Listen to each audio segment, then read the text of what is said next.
Good morning, everyone. Today we would like to talk about why soil can be to you. So let's get started. This is our content. So let me introduce vital soil. The improper handling creates substantial environmental pressures. First, increased landfill burden. Second, pollution of landfill and water resources. Third, higher carbon footprint associated with disposal and treatment. The packaged material also impact the environmental conditions of land and water quality. So for the packaged material, those are 6 layers of materials are difficult degradable, so it will increase solid waste problems. As you can see, those are 3 objectives. Let's see how the product from Vita soil impacts the environment, which can be classified into two main areas, packaging materials and soybean processing. The primary material of cotton is paperboard, which consists of various fibers. Research indicates that paperboard landfilling contributes approximately one-third to global warming due to these gas emissions from the decomposition. Aluminium is crucial for drinking packaging. When aluminium enters solid waste landfills, it can react to produce heat and different gases, which complicate landfill operations. The processing of soybean generates a large amount of okra.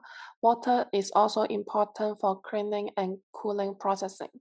In 2019 and 2020, reports indicate that BOD levels in wastewater from Vitasoil's treatment facility exceeds the limitation set by the Environmental Protection Department.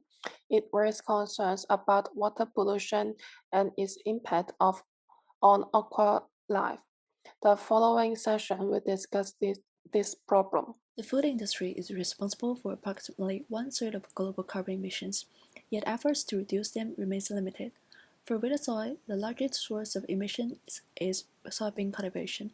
While the company has optimized its own operations to decrease emissions, it still needs to work directly with the growers to reduce emissions from the supply chain effectively. The food industry's wastewater contains high organic content. At Vita soy, the production process creates wastewater rich in protein residue, which is controlled through a multi-stage biological system to break down organics shortly.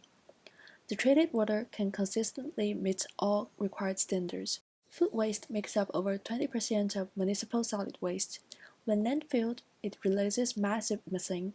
To reduce these emissions, we can increase the recycling and reusing rate and convert waste into other products through various technologies.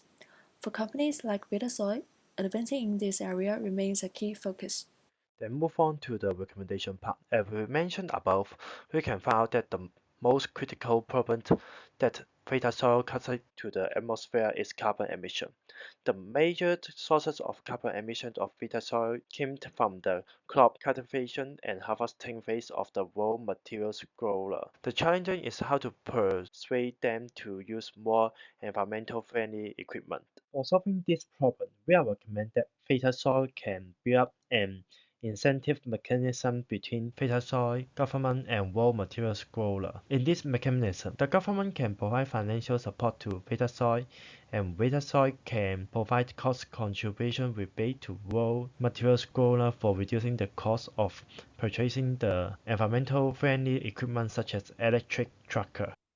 The second recommendation is about wastewater. Little Mill Tumor Factory discharged wastewater without proper treatment and was found in 2021.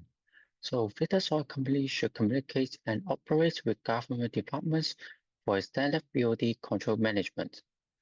If they had a standard system of supervision by third parties, it would have a better management on BOD emissions.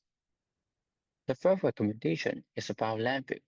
The disposal volume to landfill can be reduced by waste reuse and recycling, leading to the reduction of landfill methane emissions. So, Vitasoy companies should propose more education events about recycling, such as creative competition about reusing beverage cartons. This competition may attract citizens' attention to the landfill problem, raising their awareness of recycling. This is the end of our presentations. Thank you.